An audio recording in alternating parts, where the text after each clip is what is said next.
It was a rainy Sunday here in Portland, Oregon, USA, but over 120 players braved the elements and made their way to the event hall to participate in the inaugural Commoner format Battle Hardened. In the end, 8 players remain on their quest for the prize money and the title of first ever Commoner Battle Hardened champion.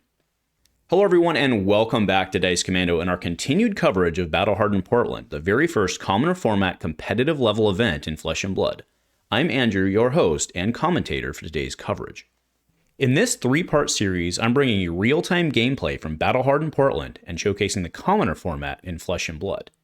In today's video, we'll be covering the top cut games and culminating in the championship match, but be sure to catch up on all the action from the Swiss round games from our previous 2 videos. But today, that's right, we crown the very first ever Commoner Battle Hardened champion. Today's event and all of the Calling Portland festivities were organized and hosted by Fab Foundry. Congratulations to them for a successful weekend, a 370-person calling, a 120-person Battle Hardened, and 3 days of Flesh and Blood with over 500 unique participants. Now, after 7 hard-fought rounds of Swiss, 8 competitors remain. Our 1 seed and only undefeated player through Swiss is John Zapata on Icelander. Our 2 seed will be Luke Manship, repping Seed's Chane. Our 3 seed, Mr. Brody Spurlock on Oldhim. Our 4 seed, Sean Dollywall on Icelander. Our 5 seed, Nia Tran, also on Icelander. And our 6 seed, Eric Durenheim, also on Icelander. Our 7 seed, Ian Smith, is on Chane. And our 8 seed, Ben Black from Seattle, is a lone Ira. It's a frosty top 8 here in Portland, but it promises to be a heck of a show. But before we go into the next game, I'm asking for your support. This event coverage was 100% volunteer activity on my part. To record these games, it meant that I was not able to play in the event. It also meant a 14+ hour day, parking bill, and hauling all my gear downtown. And while I was more than happy to do all of that for the opportunity to bring this to you and to help grow the Commoner format, again, I'm asking for your support. Please be sure to like the video, leave a comment, and share the link with your friends. And if you'd like to express your further appreciation, you can use the thanks button down below. $5 buys me a coffee or a beer, and is very much appreciated. Our first featured match is Ben Black on Ira against John Zapata on Icelander. Now, I first met Ben in the final Swiss round of the Gold Foil Commoner event at Pro Tour Los Angeles. After he handily dispatched my Bravo, him and I had some great discussions about Commoner strategy and Ira in particular. It's no surprise for me to see him in the top 8 of this event, running, of course, his signature Ira deck. Ben will be facing John Zapata, our undefeated player through Swiss, on his extremely lethal and disruptive Icelander deck. Icelander is a very favored matchup into Ira, but let's not count Ben out quite yet. Welcome to our top 8 match, kicking off our top cut coverage today. On our left side of the screen, we have Ben Black on Ira Stabby Stab. He's on the Pouncing Paws for 1 Battle Worn plus a free kitty, an AB3. On the right side of our screen, we have John Zapata on his standard loadout with Icelander. So now Ben opens here with the Biting Breeze. I do love this card because if it hits, it creates a Crouching Tiger. And that Crouching Tiger in the second spot with Ira gets the +1. So this 1 demands a block, which it gets with the Cold Snap. Right, so now we Kodachi for 2, keep working that belly. I imagine we'll get a block here on turn 0. And again, we've seen multiple times John not getting lucky on his die roll, not getting to go first. And Ben taking full advantage of that, trying to draw the cards out of his hand. All right, so we see an Aether Quickening come down as the block. Kodachi for 1, keep working that belly.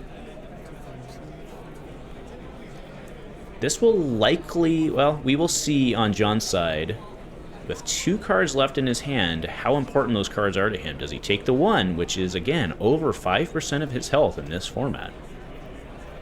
Ben, of course, with 2 cards in hand, will likely want to arsenal one of them. But this is his free turn, being able to go first, knowing that he doesn't have to face an Icelander Arsenal.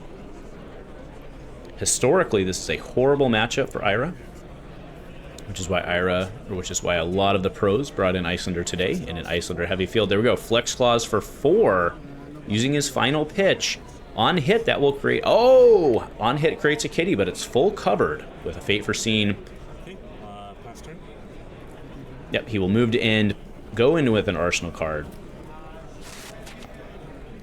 Did not grab too many critical cards from John there. That Flex Clause is a great, great opener with Aria because it's a breakpoint and threatens a kitty that again can come in for +1 in Aria's spot. One of my favorite cards to play in Aria, even in CC, because she's CC legal now.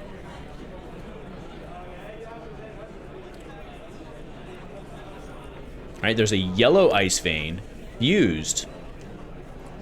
So likely what Ben will do here is, so remember, on a hit, you have to pay 2 or discard a card. So I'm betting Ben will take 3 here, because this is coming in for 4 AB. So he's taking the hit no matter what. He'll take the 3, pitch a blue to save the discard is my guess.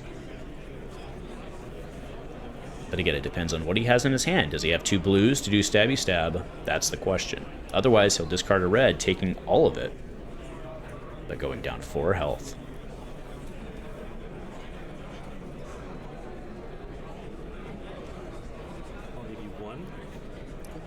Yep, again, so yep, perfect. So will AB1 goes down 3, paying the 2, and then facing 2 moon on the backside, because this is on John's turn.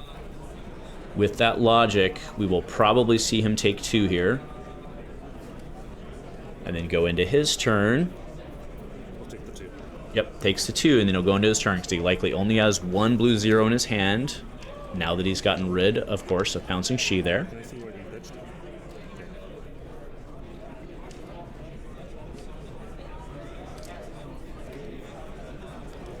So let's see what Ben can do here under the assumption that he only has 2 resources. Yep, so there's a 1-2 punch.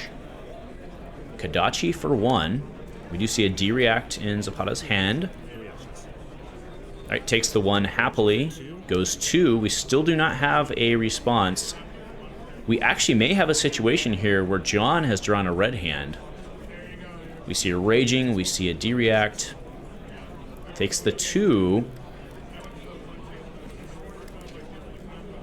Yeah, right now Ben's thinking, what the heck is going on? You see him cross his arms, sit back there. Flying kick 7, goes naked, but throws 7.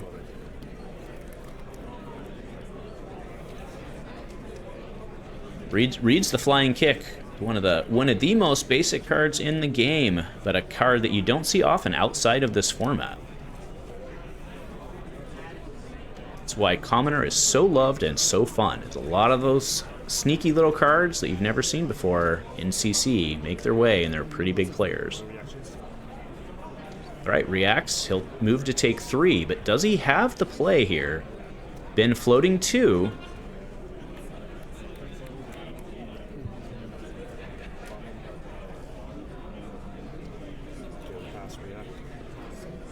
Oh, another one from Arsenal. There we go. So that's a full cover on the 8.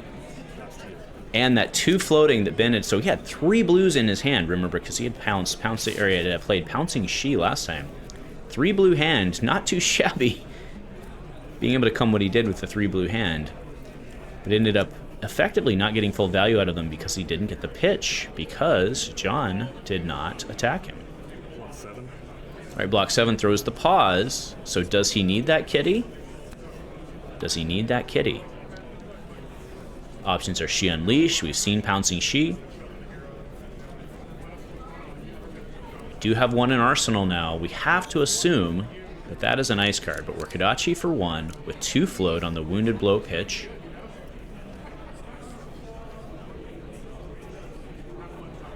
Alright, we've seen Aether Ice Vein in hand. We also see Snapback in hand. That's a key player here.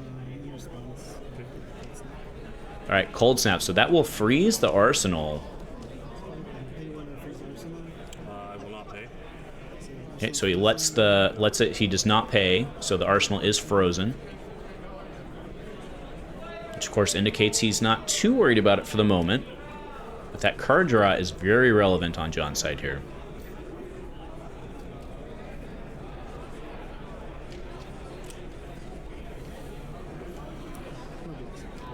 Alright, no blocks. Moves to take 1. 2 floating. 1 hand. Frozen Arsenal. Oh, Torrent to Tempo for 6. He's baiting him out. No floating. He doesn't have anything floating. Actually, I take that. He's not baiting him out at all because he has no floating. He's just throwing 6. On hit goes, but nothing to do because that frozen arsenal. I do suspect that arsenal may be defensive.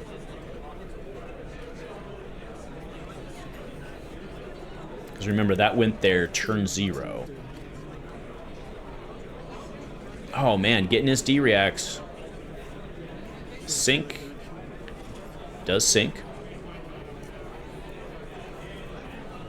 Taking 2. Pass priority. Yep. Moon 4-3. All right. Both of these players doing okay in terms of what they want to do. John does seem advantaged here, yep, because he can just keep cracking back, leave that 1 floating. He's on less health, so that comes in for 8.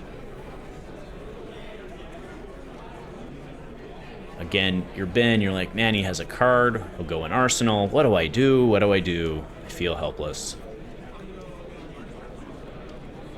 But he looks to block 1. The question is, will we see a defensive card in Arsenal or not?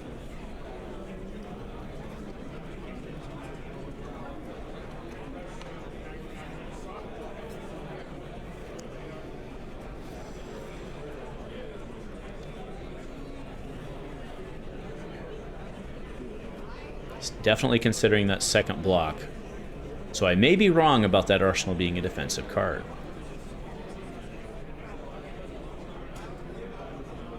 Other good cards to sit in Arsenal for a long time on Ira are like Leg Tap or Rising Knee, both waiting for the other to show up for a huge advantage. But again, this was a turn 0 Arsenal, so it could be anything really. Block 3. Right, blocks 3, moves to take 5, goes to 8. Wait, hold on. Nope, that's how math works. 12 minus 5.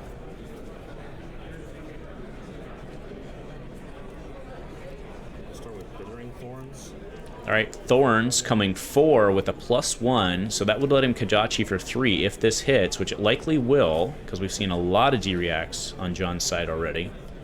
Seeing his hand there, we see Aether Ice Vein. Do remember Aether Ice Vein is not an ice card. And again, only blues from Arsenal with Ice Under. Next step, yeah, legit.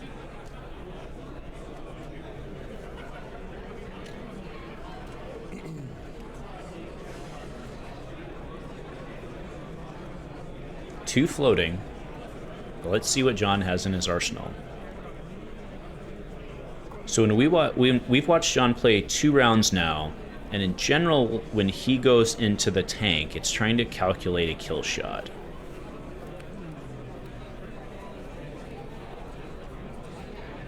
Can I see your graveyard?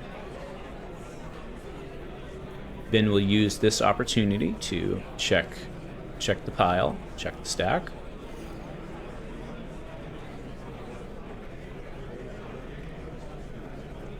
I believe that's a Brain Freeze in his hand as well.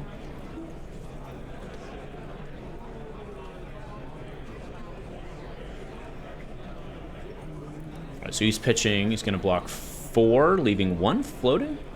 Okay. Makes sense, because that's all he needs to cover. No ice cards. Waiting for him to get depleted here. He's not trying to disrupt him. Not trying to survive. He's trying to go aggressive. Oh, I'm pretty sure that's... Oh, actually, no. We'd seen a snapback. But snapback in Arsenal would not allow, unless it's a blue, would not allow him to play.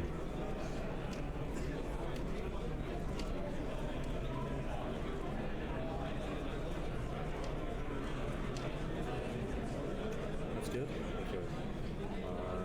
Any reactions? Alright, so he is popping the kitty. So now he has generated a kitty in his banish zone.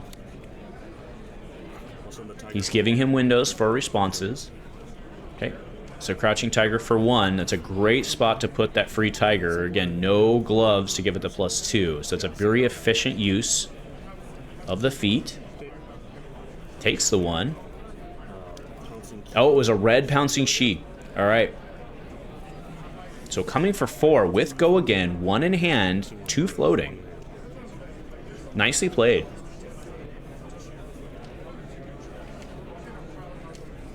So under normal circumstances, Ben likes to string together his paws and his feet and his paws, his gloves, and his chest to do crazy long chains. But doesn't have that advantage this time. So did sling one through, sucking out an Aether Ice Vein yellow, but Kodachi's for ones. Slings one through, but now only one floating. Before end of turn, he still has one in hand. All right, Kodachi 1 uses the other one, leaves himself completely bare. When does John go here? Or did he in fact put something in Arsenal that he can't use right now? Seems unlikely.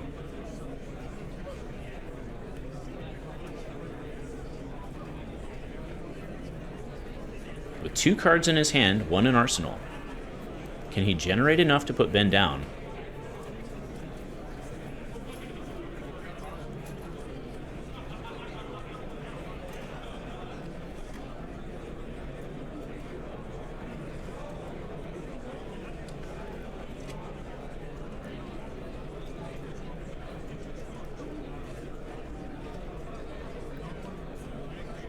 He's definitely thinking this over, so he must be super close. But, right, takes the 1. All right, moves to end. Allows Ben to Arsenal.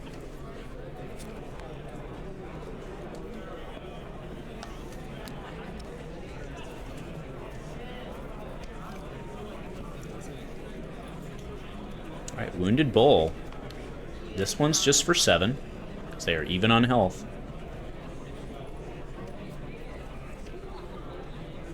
I can't help but wonder if he was hoping that Ben would actually attack him and put him below for that very reason.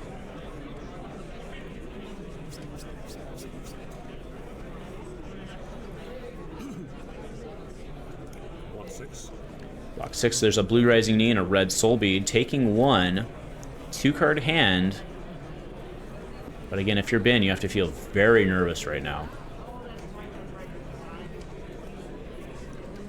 All right, opens with a Kodachi 1 off Soul Bead with 2 float.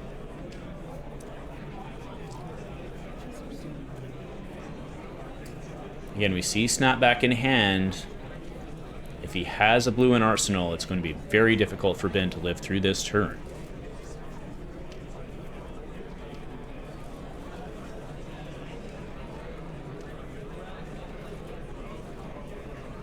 Does still have his legs on board, but wouldn't be using it here. Would be using it at least on the second Kodachi. Yep, no block. Takes the 6. From Arsenal, checks Arsenal. All right, Kodachi 2, leaving himself 1 floating, 1 in hand. At the very least, been indicating he has a blue. You gotta appreciate the bluff, even if he doesn't have it.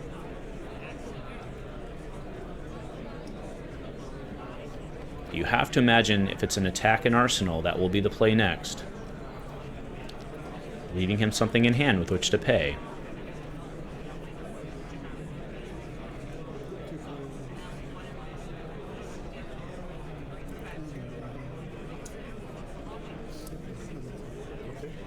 All right, no blocks, takes the 2. Does Ben pass back here? Oh, Soul Bead from hand for 4. Go again on hit. Threatening lethal. But I think this is where John's able to go. 1 floating. He's going to be very scared to let this hit unless he can put him down. But that snapback is very promising if he's able to do what he wants to do right now.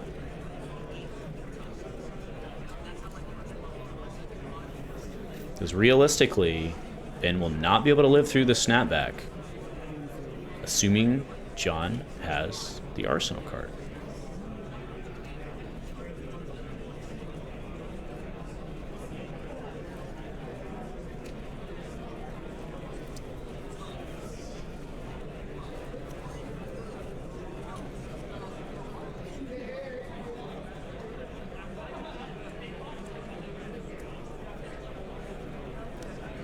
What are we going to see here?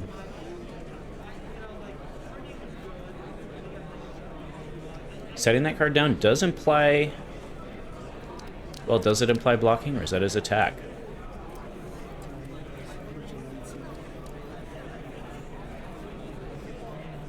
We also do see a Brothers in Arms, which in of itself can block 4 with the extra pay.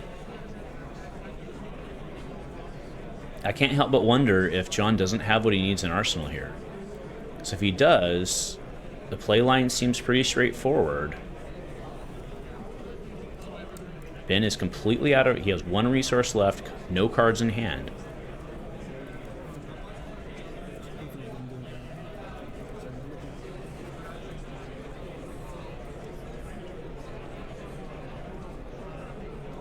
All of this for a berth into the top 4 of the inaugural Commoner Battle Hardened.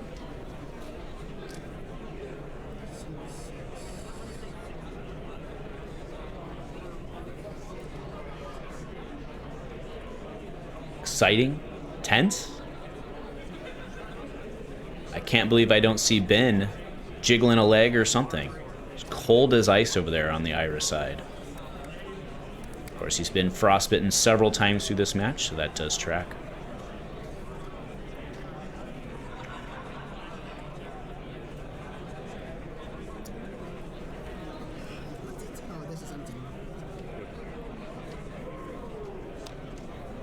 All right, indicating a block card. Pulls it back.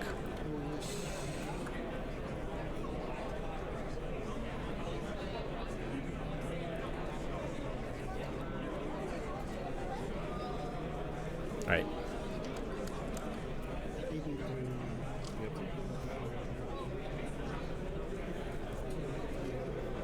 So John is clarifying AB3 right now. There we see some jitters on Ben's side.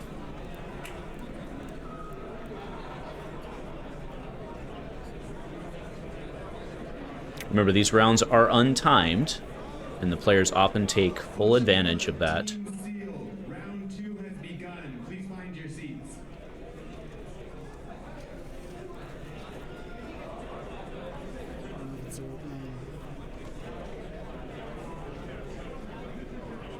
Let's see what this...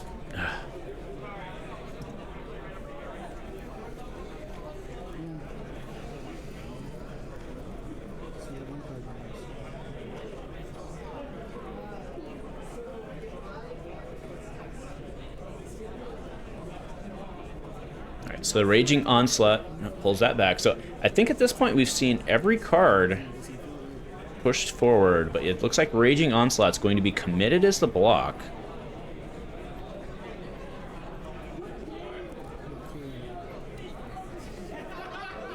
Oh, interesting. Okay, Spell Cloaks to actually feed the Ironhide. Very nice. Remember, Spell Cloak must be on opponent's turn. Creates the resource with no restrictions as long as it's on opponent's turn. So full blocks, no go again. Moves to end, and John, so it's got to be a snapback in Arsenal, right?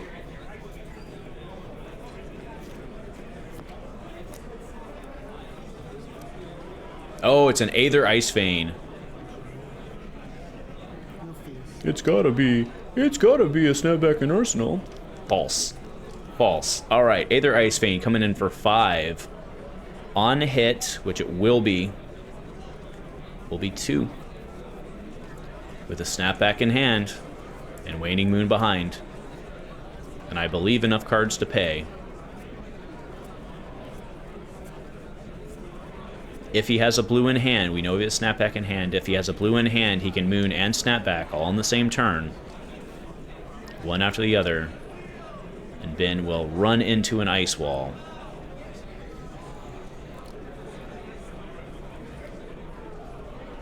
Ben taking his time to think. He has to get rid of a card regardless. So the question is, how does he do that?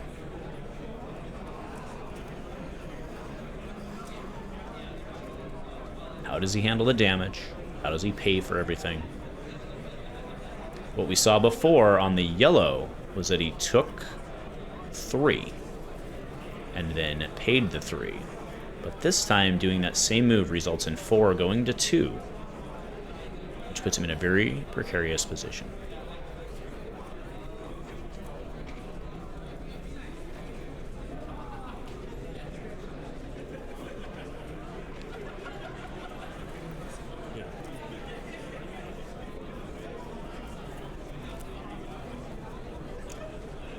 2. Oh, looks like he got on an all red hand here. AB2s take 3. He'll have to discard. Oh, was it not fused? It was not fused. It was not fused. I missed that fact. That's huge. Absolutely huge.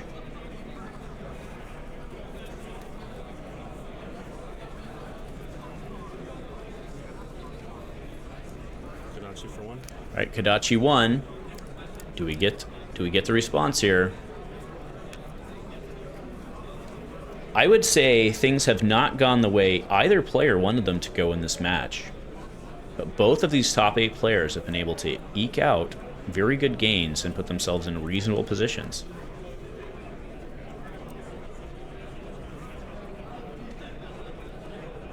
John with 4 cards in hand, 1 in arsenal. Ben still has to be feeling not in a great spot.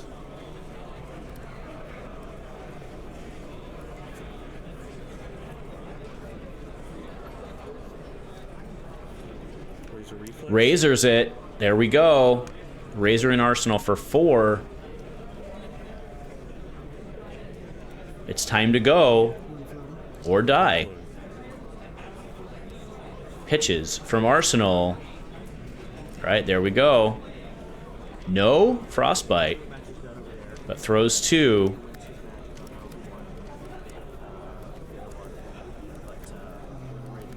Does he have a blue? It's the best he can do. No, he has a red. That's not going to be enough because it's moon for 3, and the snapback was completely irrelevant. It does show up from hand out of respect. But congratulations to our top 4, John Zapata. So the quarterfinals have wrapped, and we now have our top 4. We just watched our 1 seed, John Zapata, take down Ben Black, and he will be facing Nia Tran, our 5 seed, who took down Sean Dollywall on an Icelander mirror. On the other side of the bracket, Bodhi Spurlock on Oldhim defeated Eric Dauernheim on Icelander, secure his spot in the top 4, and Brody will be facing Luke Manship, who won the Chane mirror against Ian Smith. This weekend's festivities were hosted by Travis from Fab Foundry, a local LGS here in Portland and online Flesh and Blood storefront. Travis is my personal source for Flesh and Blood singles. Go check them out over at Fab Foundry, and when you do, please use my affiliate link below. I get a small kickback from any purchase that you make, which then goes right back to Travis as I fill out my own singles needs. In our semifinal match today, we feature a chilly Icelander mirror. Nia Tran joined us all the way from Toronto and is our first Canadian on stream today. Perhaps fittingly, our friend from the Great White North is on Icelander. Nia reps Team PCG Invasion. Interestingly, Nia just played an Icelander mirror in his quarterfinal match. So will his experience into the mirror help give him an advantage over John Zapata, or will John continue on his incredible IC run? All right, welcome to our top 4 match of today's Commoner Battle Hardened. On the left side of the screen, you see Nia Tran. He's on Icelander. On the right side of your screen, we have John Zapata, who we've seen multiple times today, still completely undefeated on the day. Let's see who can take down this Icelander mirror. Should be very interesting and tactical. All right, we enter right out of the gate. On turn 0, Nia just throws a casual 5 with an Ice Bolt. Damage is going to be taken here. But the real question is, how much will polarity play into today's match? It moons for 2, which will of course just disappear into the aether there. Yep. Oh, there we go. Speak, oh the devil. Polarity. Net gain on turn 0. It's a great start. Phenomenal start, actually, for our undefeated Icelander player so far, John Zapata.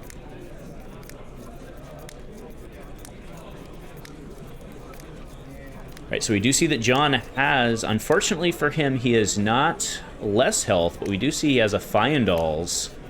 We also see, though, he is Raging. That is, yeah, seems like the right play. Interestingly enough, keeps the Fyendal's. He'll put the Fyendal's in Arsenal for now, planning to take some damage and then crack back, get extra value out of that Fyendal. So it's just a casual 7 coming over at Nia.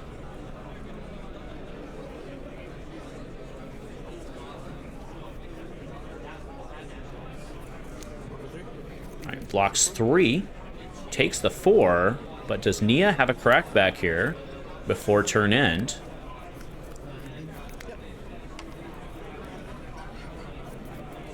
Oh, moves to end, and he allows it. Okay, yeah.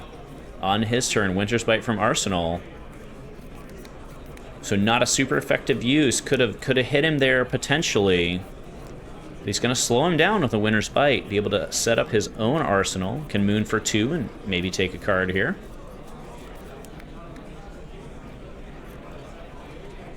Yep. Moon for 2.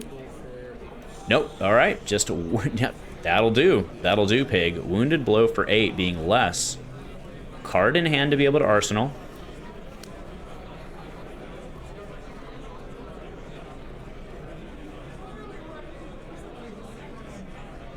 Nice fast play there from Nia. You see, he knew what his line was. He knew what he wanted to do.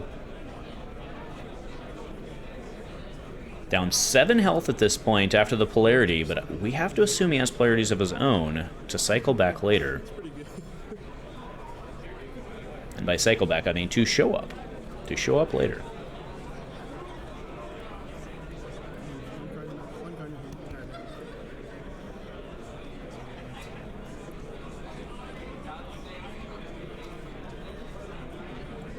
Looks like we're going to get a block 3, take 5. Okay, no reacts. Yep. 16. And that's not what he wanted with that Fyendal's in Arsenal. Because he's going to have to play that out. And will not be able to get the +1 health out of it. Does not get full value out of that card. Looks like he's actually going to go from hand here. Ooh, Oasis Rest. Okay, so it looks like Nia's on Oasis in likely... Yeah, goes from Arsenal, just 7 here, no health gain. Now, Nia being on Oasis is very interesting because it means he may not actually have polarity. But Oasis is a very, very strong card into Iyslander because of... Oh, it uses it here, gains the health, makes sense. But it's a very strong card into Iyslander because on 2, it can completely block an Ice Fate, leaving you 1 floating for Moon. Very strong card into Iyslander. Polarity definitely has become one of the favored cards in Commoner. But Oasis, for that very reason that I just mentioned, and cracks back right away with 8. Just lobbing some bombs at each other here. Have not seen a lot of Arcane traded at this point. But we all know how this works. Physical, then Arcane, not on your turn. It's not your turn, it's our turn. But when it's our turn... Both turns. Well, now it's just everybody's turn, isn't it? Looks like he's going to block 6 here.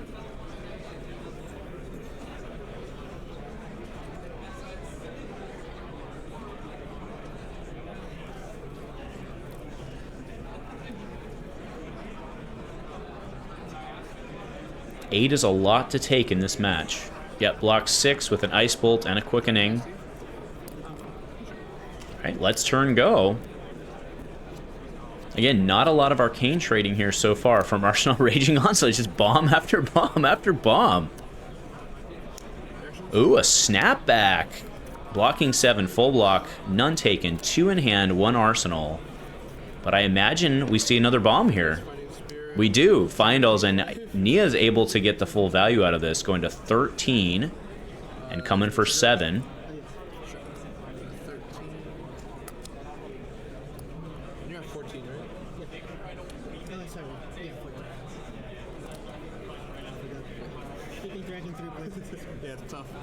At some point, we're gonna start wondering if this is just a limited match where we're just throwing red 3/7s at each other all day.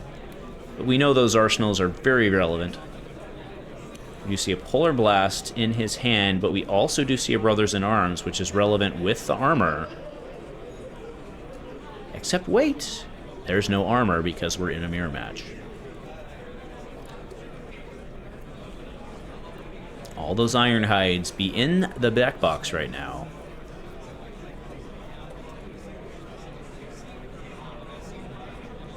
Which means that those Brothers in Arms are not actually as useful because if you pitch to it, it's dead resources. Unless you can come with your own.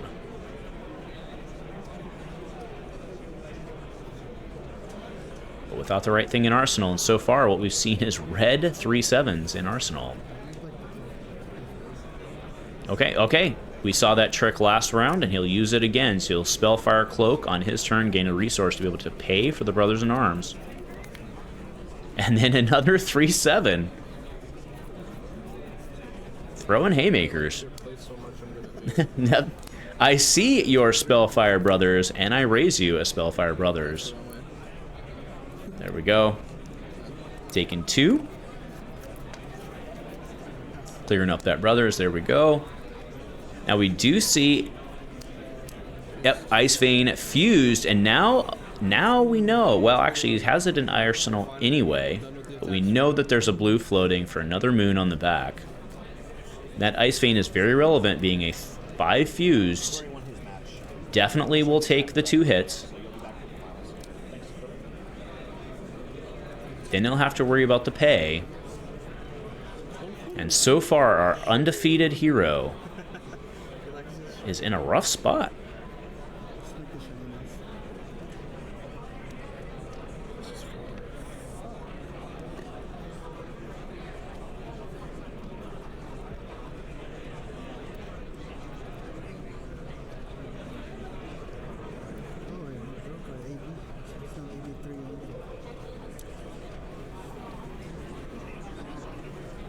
AB3 only goes so far, and this is one of those cases, so takes 2 and then has to deal with the discard. Will likely pay, just in case this goes long. We do know Icelander has a plethora of blues. Waning Moon for 2, do 1, take 1. Did I say 3? I did mean 2, because it's on his turn.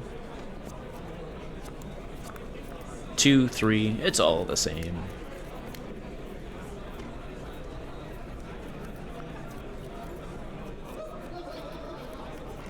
All right, crack. Oh my goodness, it's rinse and repeat. Aether Hail to be fused with the Aether Ice Vein, coming in for 5 and right back at Nia. Same thing. However, no card in Arsenal this time. Okay. Triggering Icelander to give you a frostbite.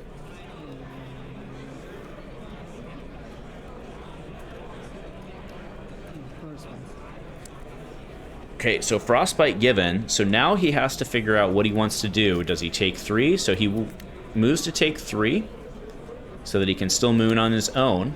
That Ice Bolt, of course, being from Arsenal for the Frosty Frost, which won't be relevant because moon will cost 1 additional, but he has a blue in hand, as we well know from the fuse.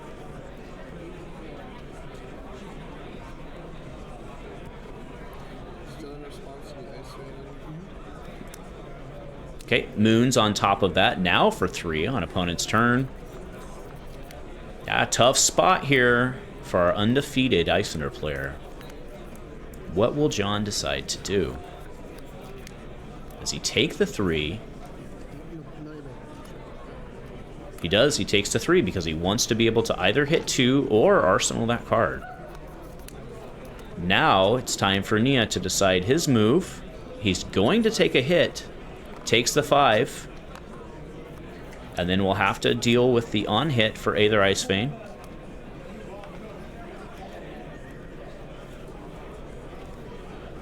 I'm gonna try to arsenal. Was Aether Ice Vein not fused?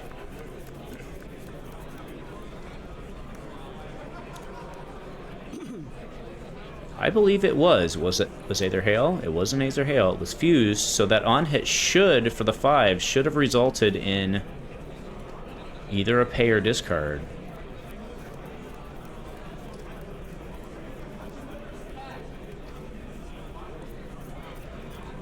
He has 2 cards in hand.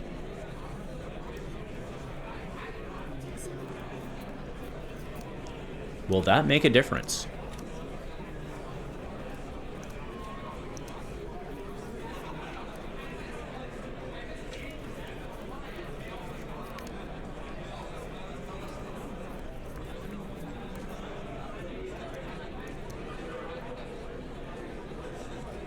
This is a player announcement.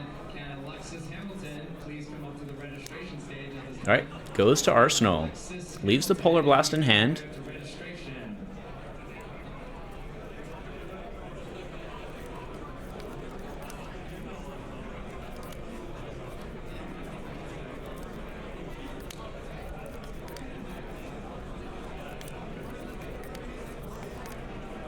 So now it's John's move here.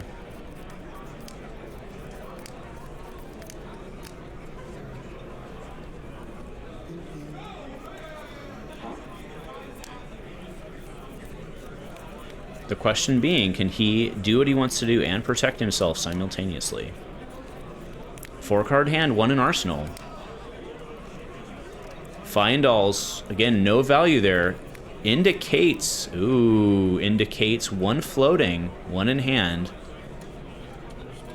Plenty of pitch. Alright, Cold Snap freezes the Arsenal.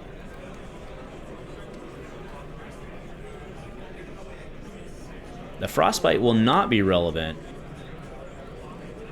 But getting that extra card, actually getting that extra card right now probably doesn't actually matter. So it does freeze the Arsenal. Keep in mind that's till end of turn. But now looking at 7. 2 floating.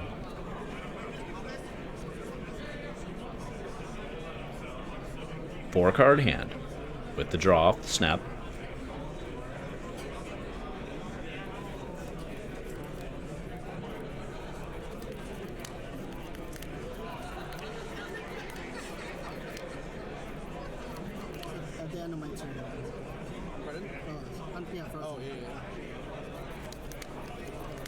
That frozen Arsenal is not irrelevant. It goes over to Nia here, deciding his block. Facing 7, Frostbite on John's side, 1 card in hand. Nia has 4 cards in hand.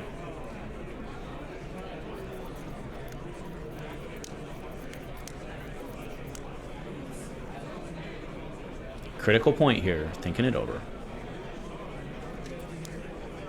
Alright, gives a blue Ice Vein. And Oasis. No health gain off the Oasis, but that'll full cover. Leaves him 1 floating.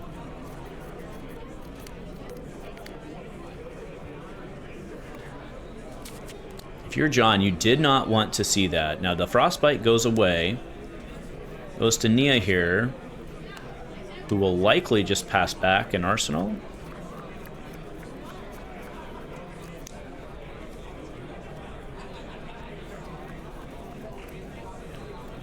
I'm unable to see the cards in his hand with the flicking. It's a Polar Blast that we know of, and it might be a Frosting.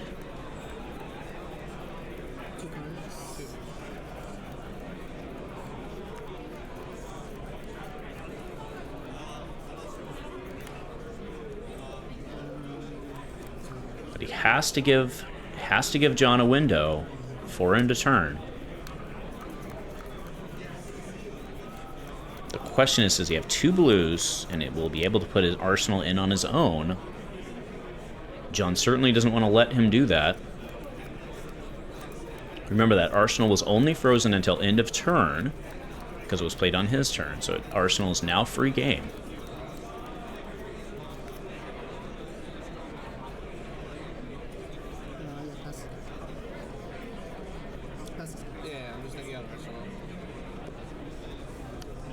Alright, so pass, and we will Arsenal go in full. Getting into the nitty-gritty here. Alright, so it's an Aether Hail for 4. We'll definitely take 1.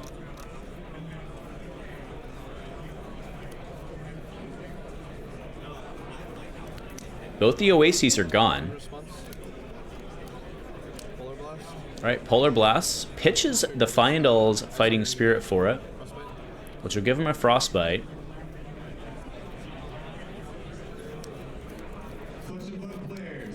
Draws the card off of that as well, so that's very interesting in terms of what it'll cost him to Moon. May be relevant, may not be.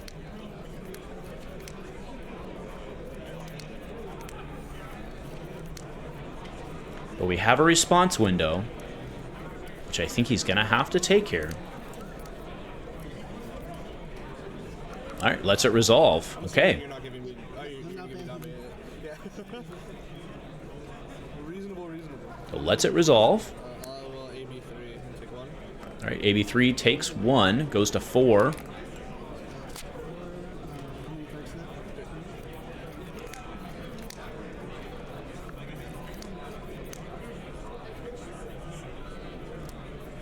Wizard mirrors as they are keeping track. All right, pitches a blue to Moon.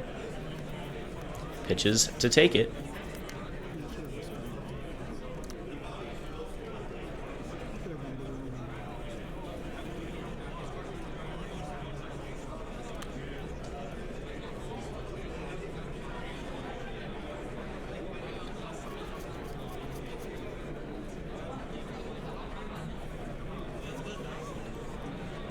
Should I take that back? It's not taken yet.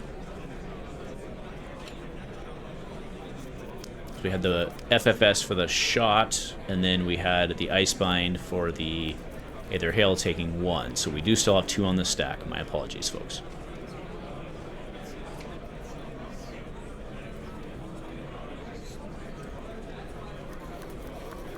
Keeping track of wizards and whose turn it is not easy in the mirror.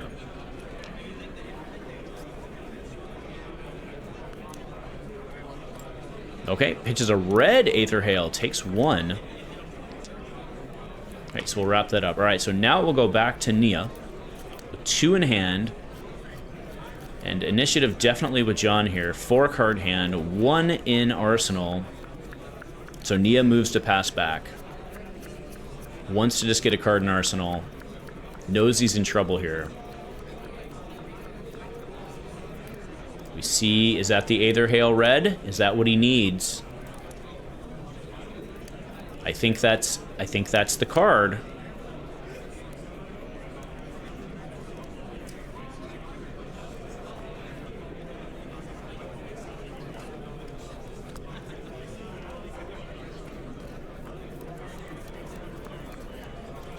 All right, what's he gonna give here, and how much can he take? So it goes from arsenal, Aether Hail blue. Yep, AB2s. Does he moon? I don't know why you wouldn't. You have it floating. Get your opponent's 1 float. Yeah, absolutely. Coming for 3. AB1s takes 2. Goes to 1.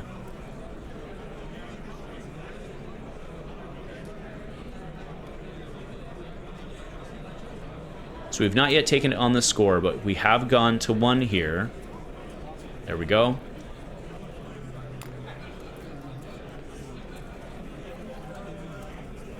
And snapbacks. That snapback to close it out. Need you not to have that. Haven't seen one yet. Wow, well done. What an ending right there. And then passing over to you. Oh yeah. Arcane too. So I still have 1 card in hand. Yep. Yep, so it's passed back. Passed back. I didn't know you had this hand. Had to get rid of his last card. Drew up fast there, but is passing back. Question is, does he want to arsenal that? The snapback. It was odd ordering there, right? But yep. So again, moves to arsenal. Pass back with 4, but his opponent at 1. Also, we see a polarity. That's gonna totally close this out.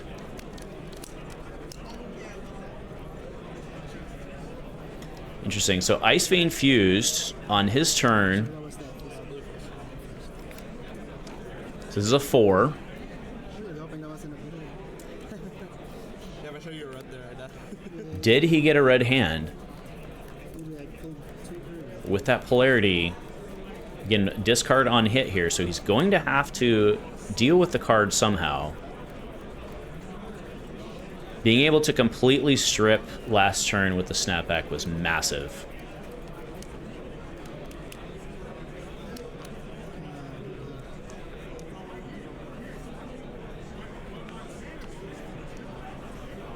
Two in hand. Yep, we're doing the discard pile count here.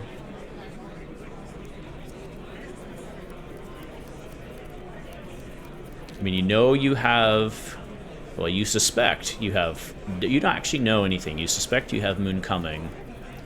We do see Nia has a D-React in hand now. Obviously, John does not know that. Frosting.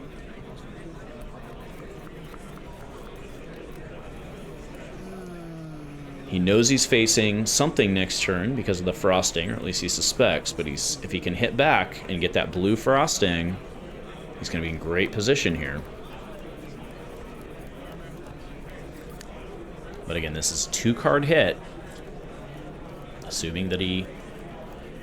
I mean, he could take it in polarity, actually, and then just get rid of 1 card. Oh, does he have an all-red hand? Is that what's happening here?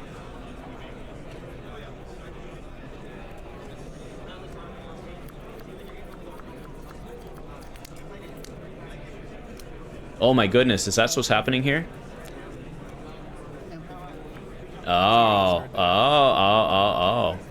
Pays the 3, even though it's a polarity, pays the 3 to be able to Ice Vein. Now, this is not an ice card. No, that'll do it. If you have the snapback there. Yeah, if I have snapback there, in there. I think I'm close to it. I think I'm like Yeah. 2 hands away. Yeah. Snapback in the red, I'm dead. That'll do it. Fascinating game. All right, congratulations to John, headed into the finals today. So congratulations to John Zapata remaining undefeated on the day and securing his spot in the finals. On the other side of the bracket, the one, the only, Brody Spurlock has defeated Luke Manship, setting us up for a repeat of round 6 in our final match. As you're watching, if you're enjoying both the product and the atmosphere of what we do here on Dice Commando, please consider joining up as a channel member. Channel memberships are my version of a Patreon. Channel members get access to our awesome member-exclusive Discord, as well as both early access to videos, as well as exclusive members-only videos. And, more importantly, you directly support what we do here, our vision, and our mission in these games. Community first, always, and go Commando. We once again see Brody at a Battle Hardened table piloting Oldhim. Will he be able to add another trophy to his wall? Or will John Zapata, our undefeated Icelander player, chill Brody to the bone? Hello everyone, and welcome to our final match here in Portland, Oregon for the very first Commoner Battle Hardened. This match will crown our champion of the day, both for the prize money and of course the fame and bragging rights of being the first ever Commoner champion. On the left side of our screen we have the one, the only Brody Spurlock. He's on Oldhim. We do see that he is on Steel Braid Buckler for the 2 shield.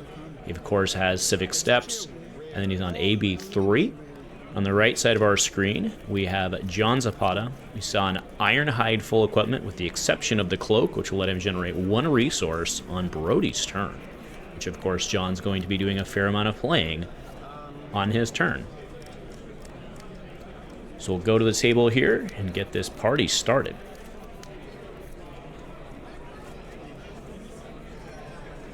Now John's going to be able to he's going to be trying to avoid taking a bunch of hits to the face while doing, of course, his own big reds over the top while arsenaling a blue, ideally an ice card that I want to be able to play on Brody's turn.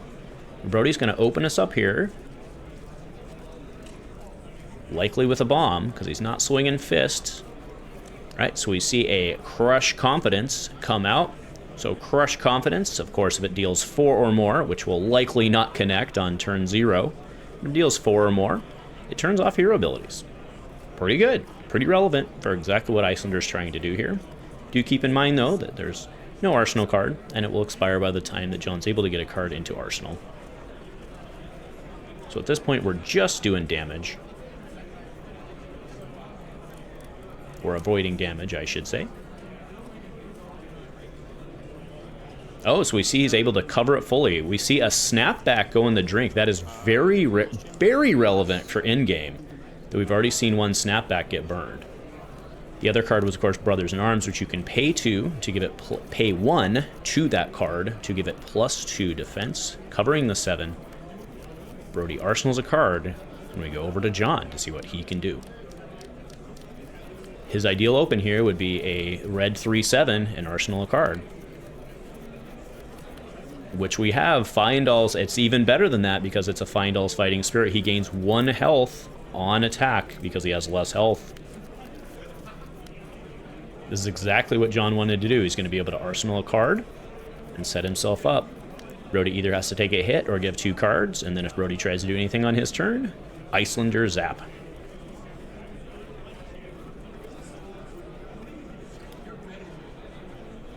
Brody's mulling over his options here. Either way, puts himself in a rough spot if he tries to do anything on his turn.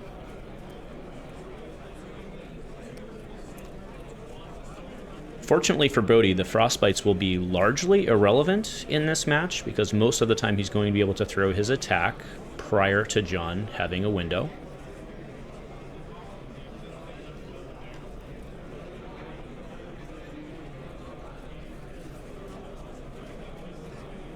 So you do see that Brody's decided on what his block will be, but he's mulling it over just to make sure. Taking 7 certainly isn't in the cards this early.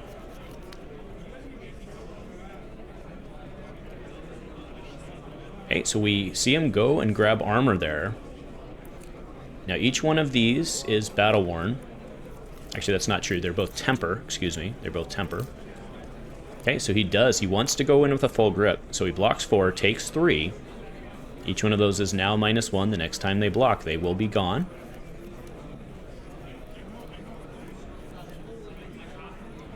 Now let's see what Brody can do with his 4-card hand, 1 in arsenal. Look here.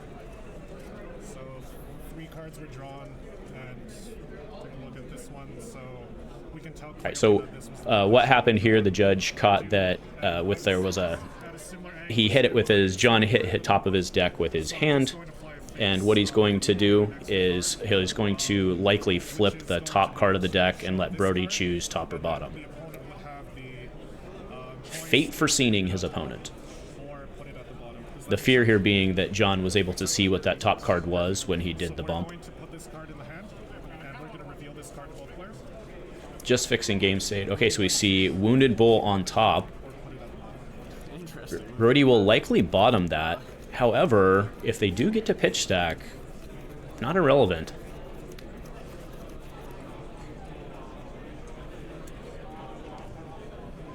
So right now, Brody considering to put it at top or bottom. Actually, that's not true. It's not. But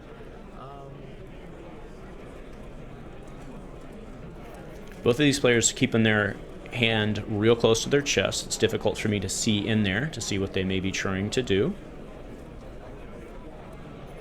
Does look like we have an Aether Ice Vein in John's hand at this point. I'll leave it on the top.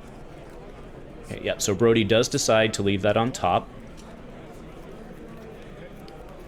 Please resume. Thank you. Okay, sweet. So I'm gonna go Scar, has go again. Okay, oh, that's why he did. So very nice. Scar for a Scar, going to lower health so that he could get that with the go again. Now, interestingly enough here, as I mentioned, it's not often that the Frostbites come to play in the Guardian match, but this would be one of those times. If he does have an ice card in Arsenal, he could potentially throw off what Brody wants to do. However, I'm sure Brody has accounted for that in his planning. So it goes to John for the block here. 4-card hand, 1 Arsenal.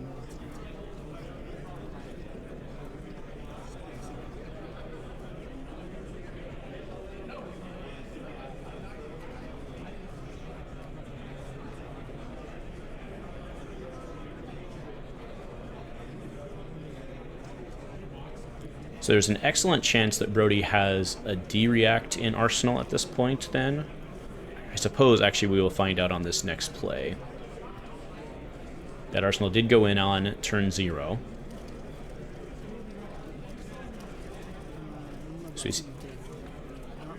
So no block. Oh, so Brody, that's very interesting game information for Brody to know. So Sink Below coming from Arsenal on John's side.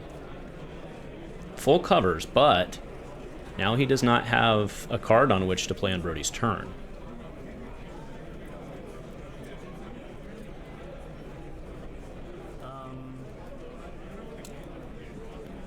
I think Brody perhaps didn't expect that.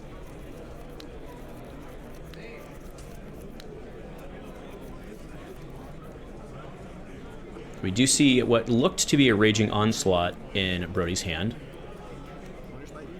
Oh, Winner's Bites. Okay. So John will have to either discard or pay 1. This does have go again.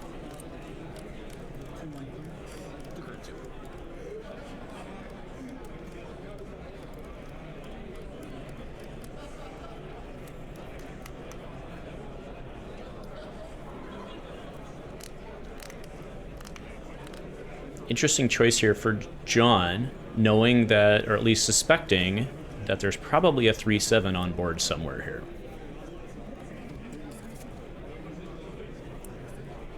Oh, okay. So pops Cloak in response and then pays it off. Very nice. Maintains his 4-card hand, but his Cloak is gone. Oh, and then from Arsenal it was a Glacial. Red Glacial. That's a bomb right there. It's 2 cards to make it happen. Leaves himself exposed, but it's completely free at this point because John does not have that Arsenal spot. Now John has to take either a boatload of damage or not do what he wants to do. Right, gives up 6. Takes 4. Okay.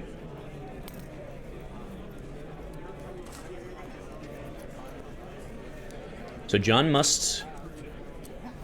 because he... to Arsenal a card, yep, so he just throws, so this will have go again for what it's worth, but that Wounded Bull will now, because he's less health, will come in for 8. But again, he'll have no Arsenal.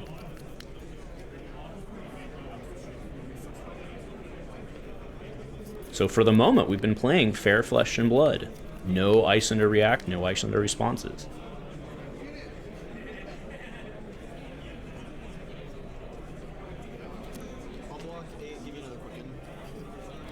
All right, so Brody throws 8, gives him the Quicken, but Brody's now out of armor, but maintains a 4-card hand. All right, FFS, no health gain on this one. Goes to John, gets done drawn up. We do see, of course, Raging Onslaught in his hand. Has to just do a block here. Has no way to play on Brody's turn. But we see either Ice, or, yeah, we see either Hail, Raging. Do see a blue in there.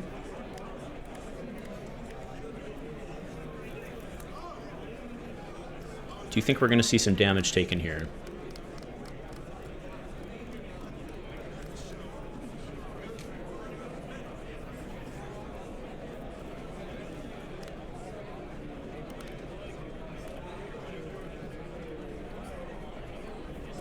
John wants to get himself into a spot where he can play on Brody's turn. But how much damage does he have to take to get there? Right, blocks Hail, takes 4. Okay, so we're about to find out if this was worth it. Falls behind by 6 against Oldhim. All right, Raging Onslaught with go again, leaves him 1 for Arsenal. This is just a straight 3/7.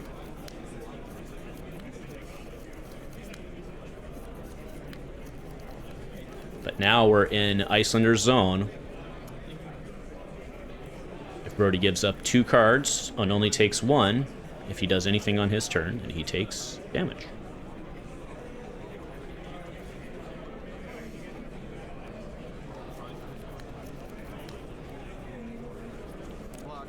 All right, block 6, leaving him with 2 cards. Throws a Cartilage Crush and a Crush the Weak.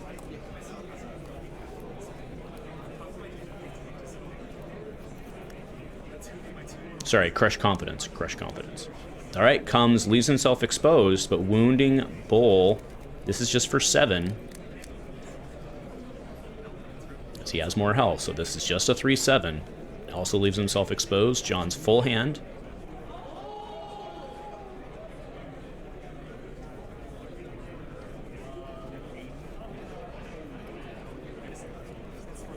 Both players taking the opportunity to check discard. This will likely be something that we do often for the remainder of this match, making sure they're both on top of game state. Okay, so John looks like he's going to block 2. His other snapback, all right, so snapbacks are off the table.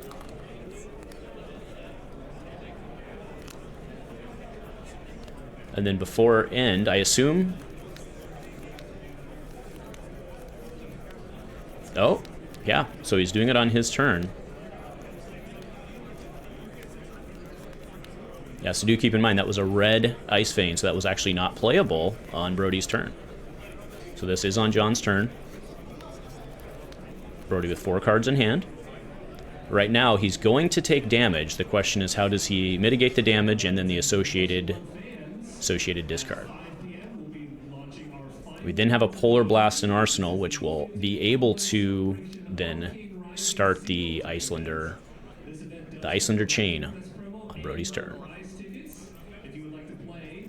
All right, so Brody does take it all. He takes all 5 and now has to handle, and then discards the sink. Ooh, that's big. That's 4 value against a lot of these 3/7 bombs. 3/8s as it may be. Right? Here we go with the Crush the Weak. There's a 3/7, 1 in hand. Knowing, of course, the Polar Blast is an Arsenal. We'll get a draw off the Polar Blast when played from Arsenal. We see another Ice Vein in his hand. John has to be excited that the health has evened up here. Especially thinking he's likely able to ding here, I would think. On the other hand, he did just again pull that Ice Vein. So may just be looking at playing on Brody's turn again.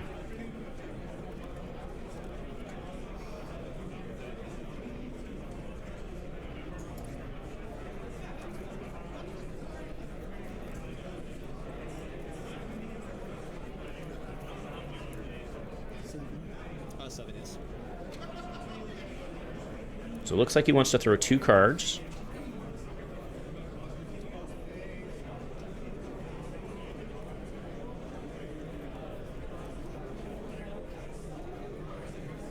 Critical block here. See the Ice Vein in hand as the block card.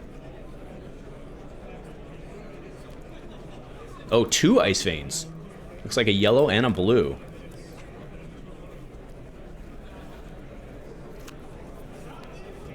And then just comes back with a Finals going to 10. Okay, and that Polar Blast stays in Arsenal. Good value. Phenomenal value. And then Brody's right back to where he was last turn. Blocking 2, knowing that his opponent can play on his turn.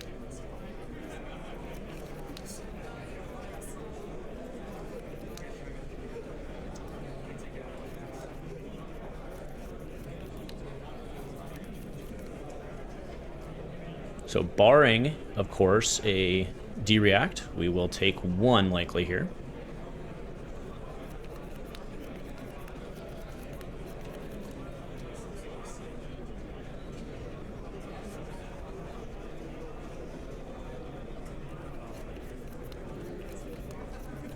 Brody thinking this one over.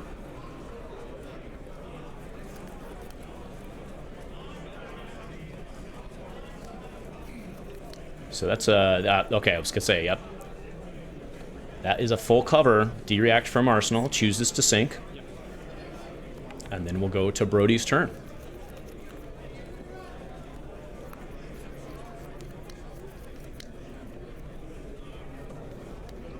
So Brody throws a Finals Fighting Spirit. This will come in for 7, because he has higher health.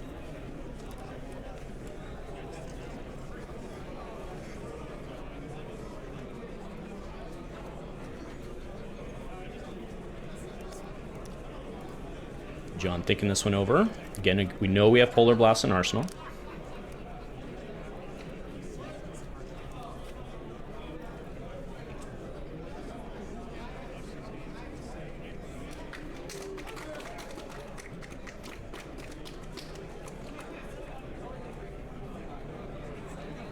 See an Ice Bolt in hand. Obviously can't play on this turn, or on Brody's turn. But a very valuable way to get over the top of that AB3. Okay, so we see him, okay, pitching. Okay, so he's going for the Polar Blast. He'll get the card draw. And now he can Moon. Again, Brody, 1 card in hand.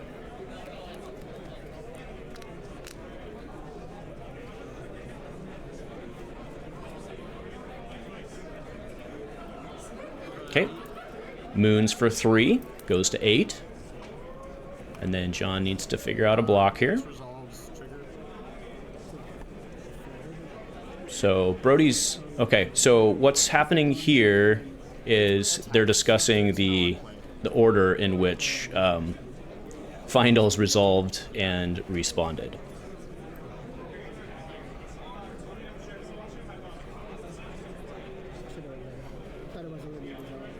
Sorry, was it unclear if... Yeah. So while we get this sorted out from the judges, let's go ahead and break away. Hey folks, so just real quick, I wanted to explain what the discussion point was and what the judges are currently mulling over and deciding on, and then ultimately I'll explain their decision. So Findall's Fighting Spirit says, when this attacks or defends, if you have less health than opposing hero, gain 1. Now that says when attacks, which means essentially when resolves, right? It's not when it plays from your hand, it's when it resolves.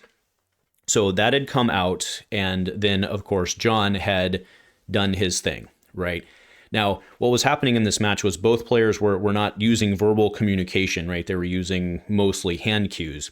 So the debate was, had FFS resolved prior to John doing his thing or not, right? So when Brody attacked, he was at 11 health versus the 10 health. Had more, would not have gained, but of course when he took the waning moon damage, dropped down to 8. And his argument at the time was, hey, he was responding, this resolved.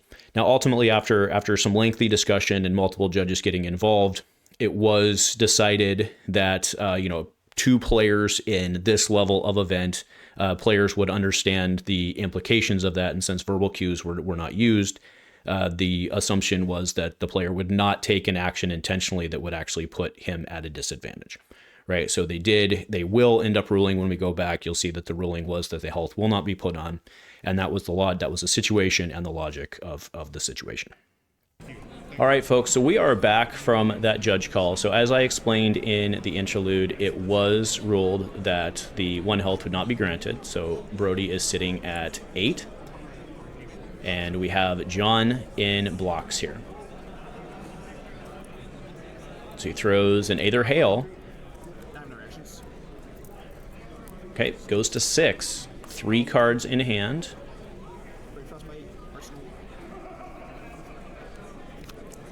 That draw off the Polar Blast is very strong.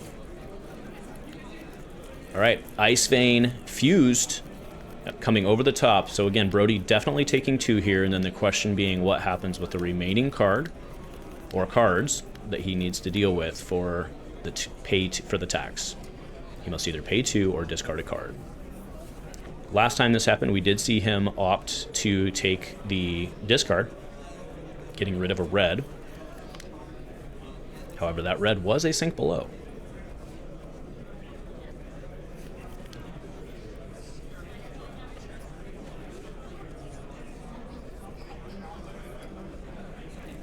Now, do keep in mind that Brody does have life gain.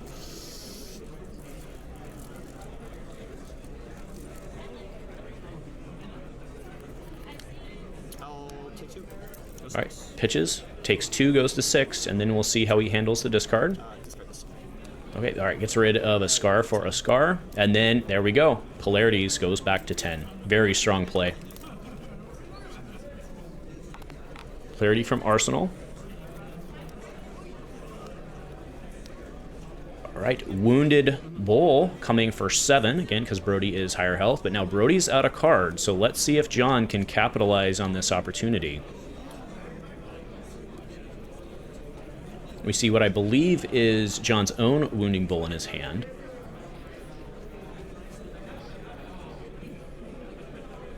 I would imagine John has to block for 2 here, but let's see if he's got something up his sleeve. Okay, blocks with a blue. Oh. There's a blue Ice Bowl.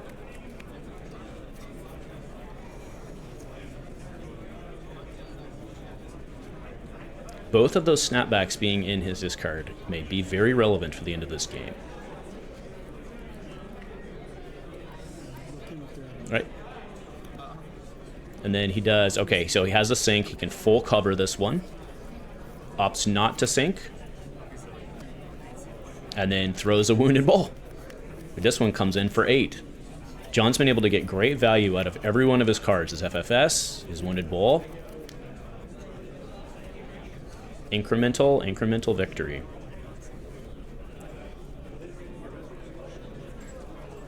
have to assume that there's another Arcane Polarity in Brody's deck. Right, block 6 takes 1 physical. Apologies, takes 2. That was an 8. My mistake. All right, and then we just fist, keeping 1 in hand, anticipating a hit here.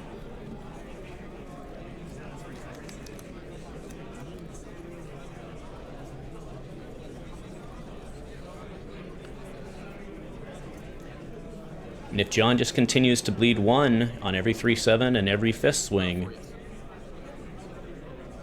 he will soon be out of health.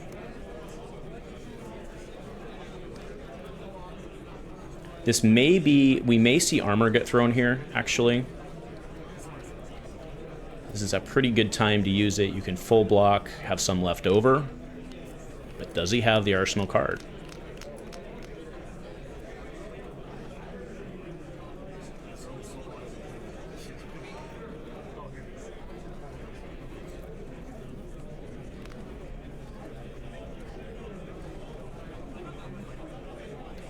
We do see his, yep, there we go. So we saw his fingers on it. Okay, so that's a frosting. So that'll throw 1 Arcane and the Frostbite, which won't be relevant. Okay, so Brody taking the 1.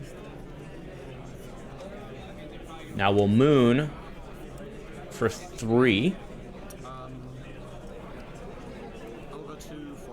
Brody takes it. Okay, so he wants that card in his hand in Arsenal. And then, okay, yeah, as expected, or as thought,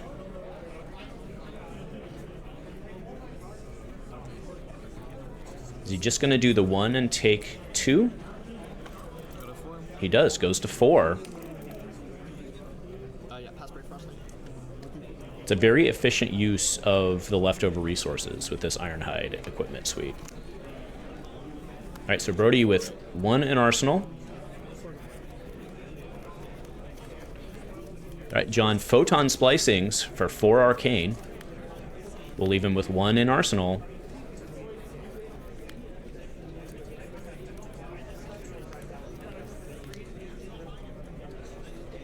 Do keep in mind that he can Moon with that 2 floating.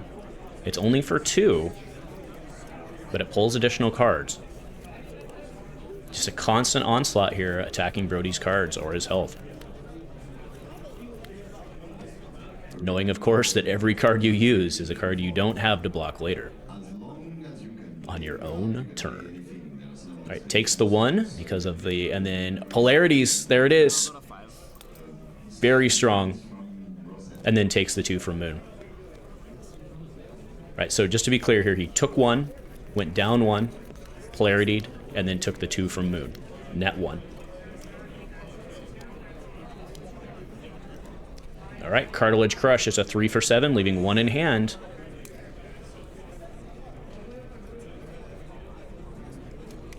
But now that those polarities are gone, I think John has the opportunity to actually just do math and just whittle him down if he's able to come over the top of the AB. We've seen the Ice Veins are gone.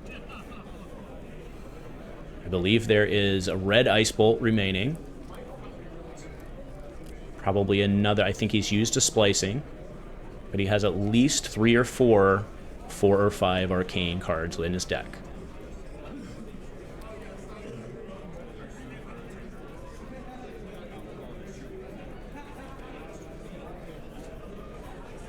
And it's likely what Brody's checking on right now is how many 4s, how many 5s have we seen? How much health does he need to maintain? How many cards does he need to hold back? How much pressure can he apply?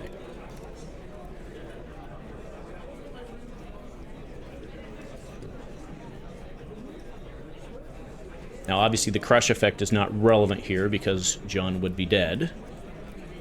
However, it would effectively blank Icelander. But he will likely throw 2 cards here. Or perhaps end it all together, but that seems unlikely with 1 card in Brody's hand. Okay, so we see Photon Splicing, that's from Arsenal, so he'll throw 2 Arcane on this.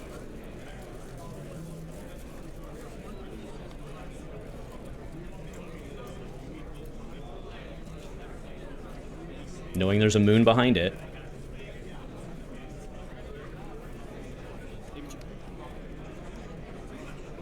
All right, so, oh, AB2s. Moons. Okay.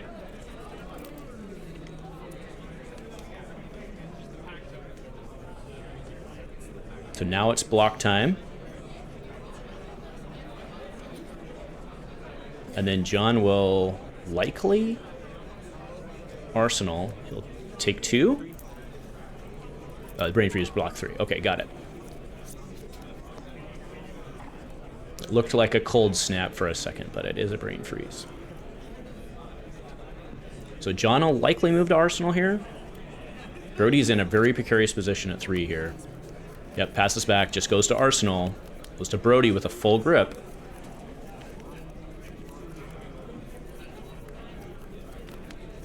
All right, we do see a Brothers in Arms in John's hand, which is, again, relevant because of the Ironhide. Leaving stuff floating. Just getting extra value out of those additional resources.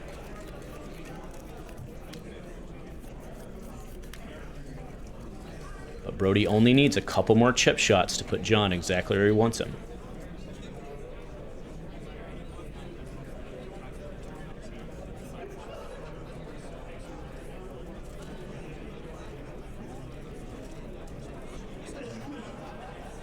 So Brody's giving this a good long think while John takes the opportunity to count the discards. It's a very critical position here for Brody.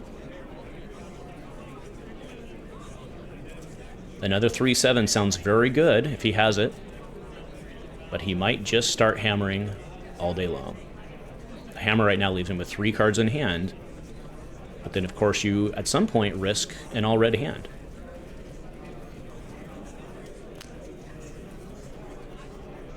As we do see that Brody's done a fair job of mixing his pitch for the most part, so he doesn't get a complete all blue at the end. Although he probably doesn't hate that either, having all blues on board to block Arcane and just swing fist until the day ends.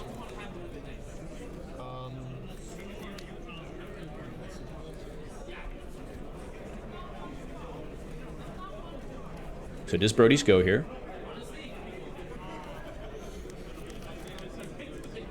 I believe that's a Glacial in his hand. It is a Glacial in his hand. This is going to be my longest spot.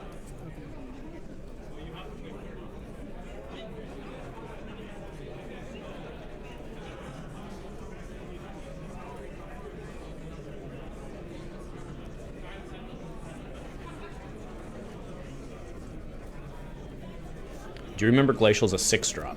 So unlikely that he wants to leave himself exposed like that right now.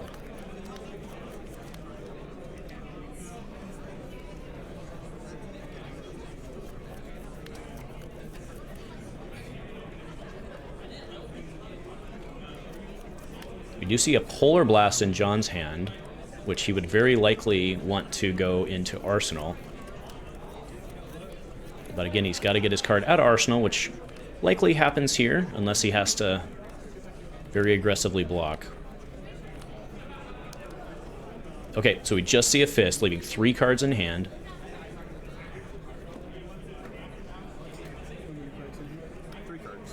Three cards in hand. That Brothers in Arms looks very good for this block right now, but keep in mind we also have the Ironhides on board. What's going to be very important is what John has in Arsenal.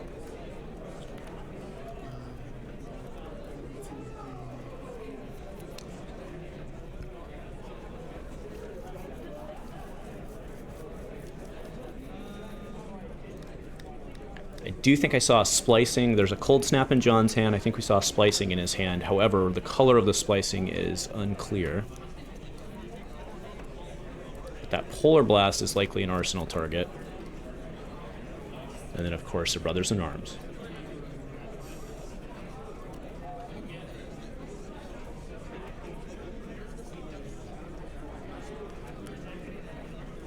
So it's John's response here on the block. All right, yeah, we saw him. So the card he just set aside there to the upper side of the, well, that was the Polar Blast. And indicating he likely wants to keep that card.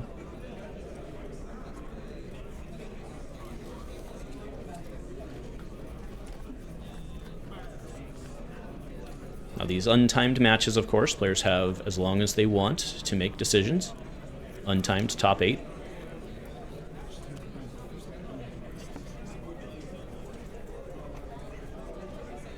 Going back to the discard. That is a red splicing. Okay, that's relevant. Probably doesn't want to get that up. So you heard the judge there saying it's time to make a move. All right, so it's a blue hail from Arsenal, sending 2, and of course the frostbite. That'll leave him 2 floating for defense for Moon.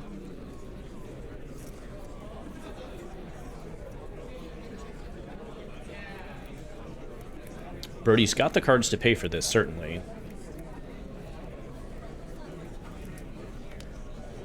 But again, we are at crunch time, so each player taking the time to make sure they do not do anything they will regret later.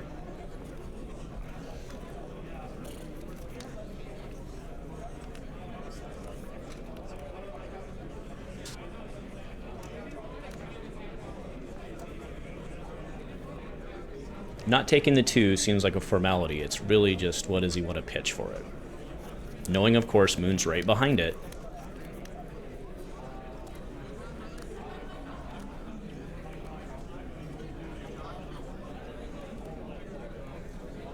So looking at a total of 5, both of which are ABable.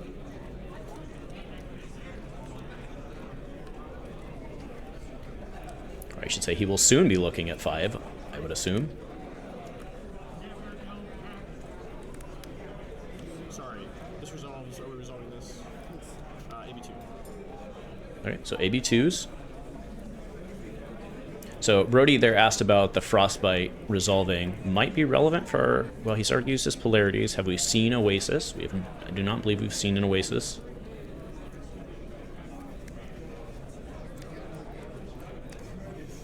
Okay, so that's handled, so it goes back to John here. Priorities with John. For either Moon or block. Again, I can't imagine that Brothers in Arms not being utilized here.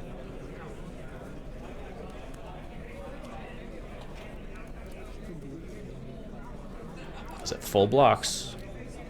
1 floating on Brody's side, 1 in hand, not enough for a pummel. So the brothers pay, other card in hand. Again, is a splicing, he wants that, but putting it on the bottom doesn't seem horrible either. And then you put your Polar Blast in Arsenal.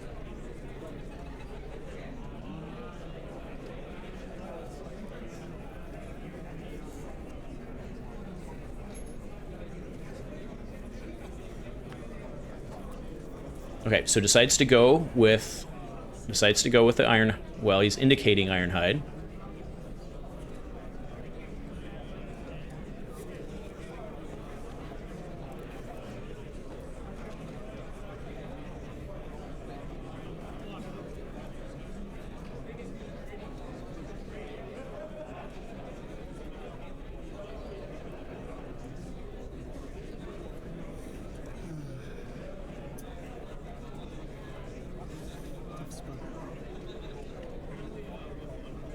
So is that what we're committing here?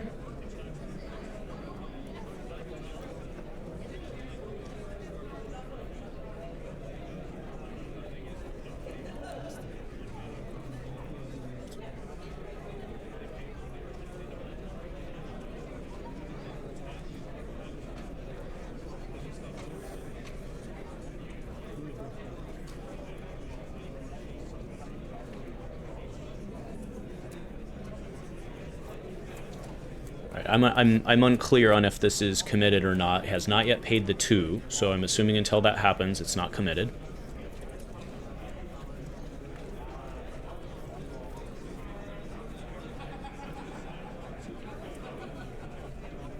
Okay, there we go. So he will be blocking 4, losing both of that equipment after, but full block. 3 cards in hand. Has not indicated a moonshot here.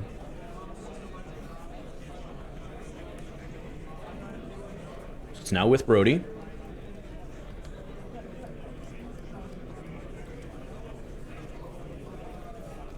I'm unclear on what else is out there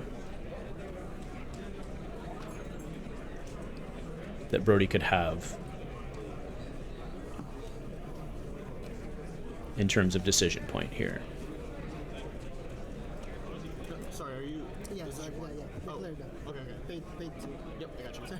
Sorry, yeah, we're both. Okay, looks like again, it's like we had another communication gap there. Neither one of them thought they were in priority, so it does go to Brody. I apologize. Brody has 2 cards in hand. I do apologize.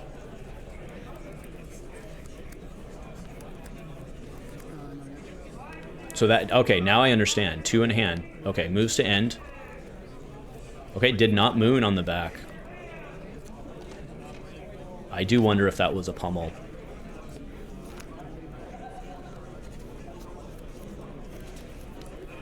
Okay, so that's a splicing. Coming for 1 more. Brody will only be able to do 3 here. And then again, we know that that Polar Blast will be an arsenal. Things are looking very good for John right now. It will put him at 2, so he'll have to pay for the moon, which he would likely do at least 1 of anyway, off of a blue.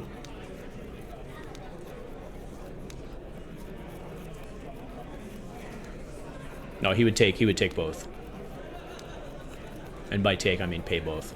But again, that's 2 cards from hand to be able to do a AB3 on splicing and prevent the moon damage to not go to 1.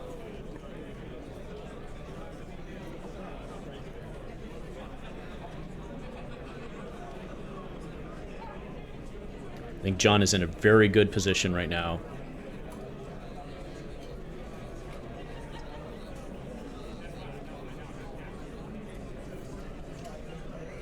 Brody may end up paying all of this and may actually just pass instead of swinging fist, but again, at some point, you know that he's going to be able to keep chipping away with his 1s and or with his 4s and his 5s.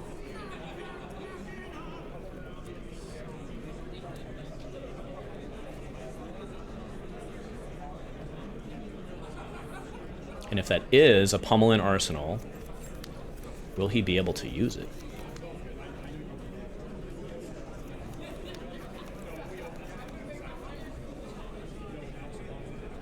We do know that Brody is running pummels because we saw it in his round 6 match, and he did bring it into an Icelander matchup, right? So there's the 1, going to 2. No surprise there on the full AB, and then Moon chasing it. Now this is a Moon for 2. Okay, pays it off. So that'll leave Brody with 2 in hand, 1 in arsenal.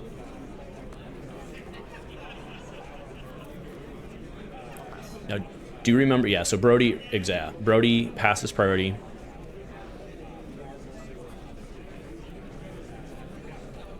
It looks like we have the Ice Bolt, but is it a blue or a red? If it's a red, that's going to do her. He does have Quickening in hand. So it's a Cold Snap. It's a Cold Snap in arsenal.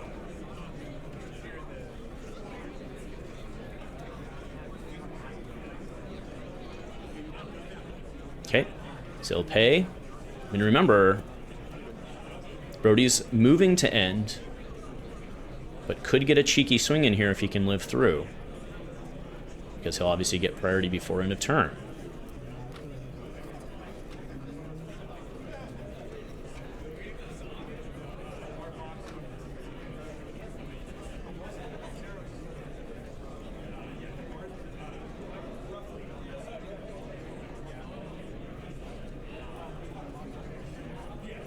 Try to figure out what he's looking for here. I think he's just counting. Looks like he was looking for his Ice Veins, but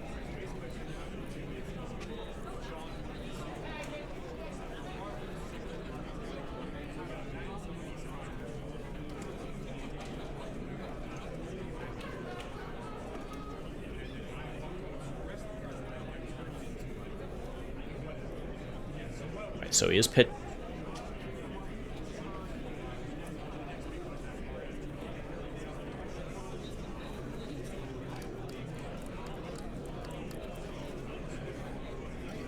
Right, he wants to pitch that frosting. He wants to go. He's just not sure whether or not, if he can't put Brody down, if Brody can swing back. Right, so there's a cold snap. Arsenal frozen, frostbite. However, Brody gets to respond, but it has to be instant, so can't swing the hammer before. Okay, so resolves. Gets the card draw.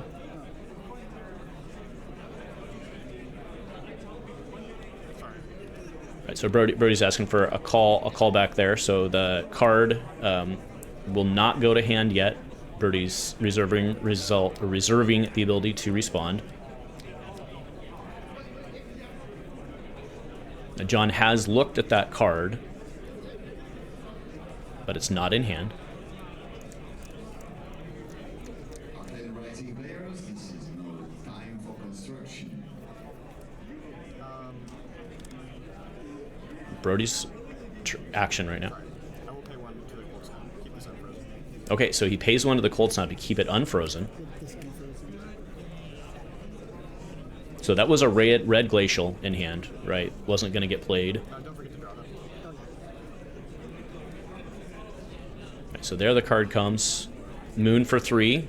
Pays the 3.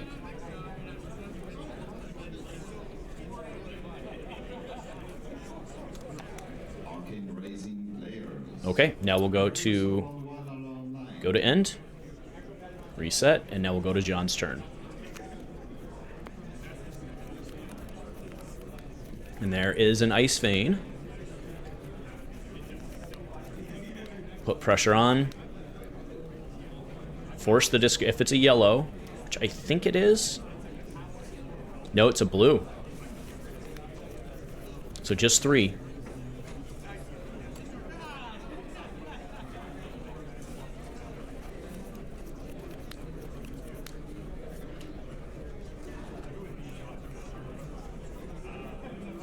So 3 coming at Brody.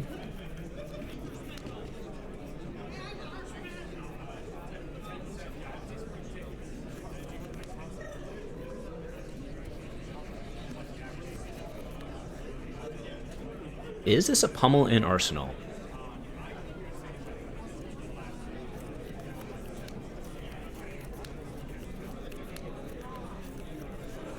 And if so, Brody ever be able to use it?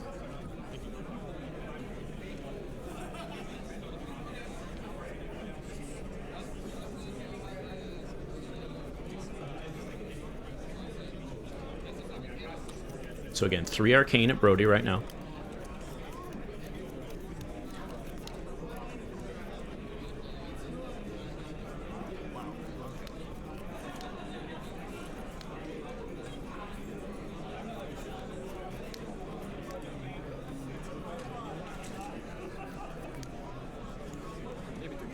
All right, AB3, Glacial Footsteps. 2 behind it, but needs to choose a pitch. Okay, Winter's Bite, so 2 behind it. That'll suck out another card. Has to. And that'll give him 1 in Arsenal. With Brody only 2 cards in hand. Brody likely passes back again next turn, I would assume. Again, 2 Arcane. We have to take it. Otherwise, game is over. That discard pile is the same that it's been for the last couple minutes here. But again, each player going through and making sure they're counting exactly the cards that they're worried about.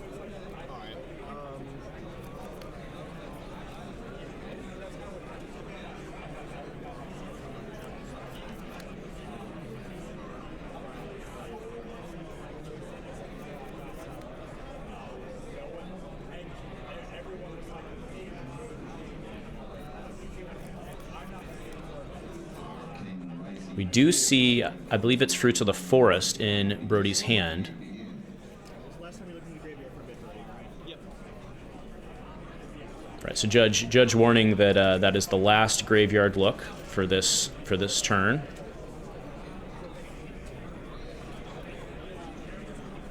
We see the Fruits of the Forest. Remember, that can discard to gain life, but it's also a critical blue card for him right now as well.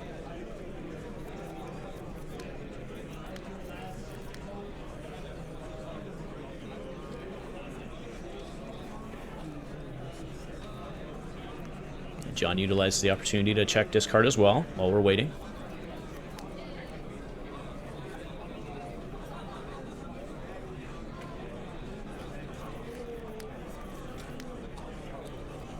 All right, this 2 has to get dealt with.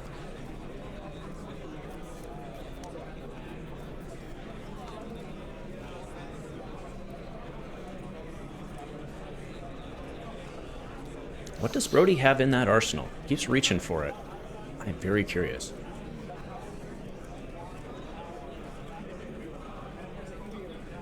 Is he gonna... So, okay, there we see a pummel. He's looking to pitch, but it's a red, so will he move to take 1? I'll go to 1. He does. He goes to 1. John has to be very happy with that. A single 1/4. Again, Brody does have the life gain.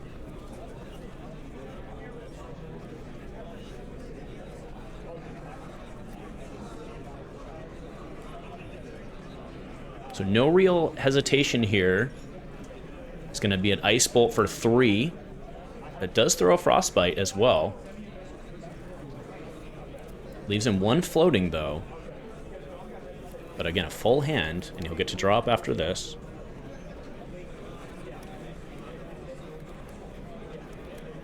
And then Arsenal, obviously, because I'll go to his turn. Okay, all right. Thump for 3 pitch, so that has resolved. Moon behind it for 3.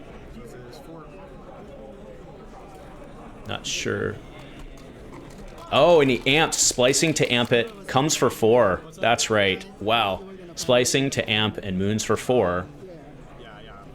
Very nicely done. Get the cards in your deck. Do you want to get your deck? Well, phenomenal tournament. Phenomenal match. Congratulations to John Zapata. Well, now that was certainly a grueling match from both sides of the screen, but congratulations to both our players and to John Zapata for winning the Battle Hardened, taking down the prize money, and securing himself as the very first Commoner Battle Hardened winner. And before we get out of here today, I do want to do a couple thank yous. First, Mitch, I want to thank you very much for doing coverage of the last couple of rounds while I stepped away to do the alpha draft. Thank you for making that happen. Otherwise, we would not have had those rounds, and I very much appreciate you doing that. Travis at Fab Foundry, Trevor over at LSS, thank you for facilitating me being here and being able to bring this to everyone. And to everyone else, thank you so much for joining. As a reminder, remember, I do this out of love. If you appreciate what we do, give me a like, give me a sub, tell your friends. And if nothing else, my friends, go Commando.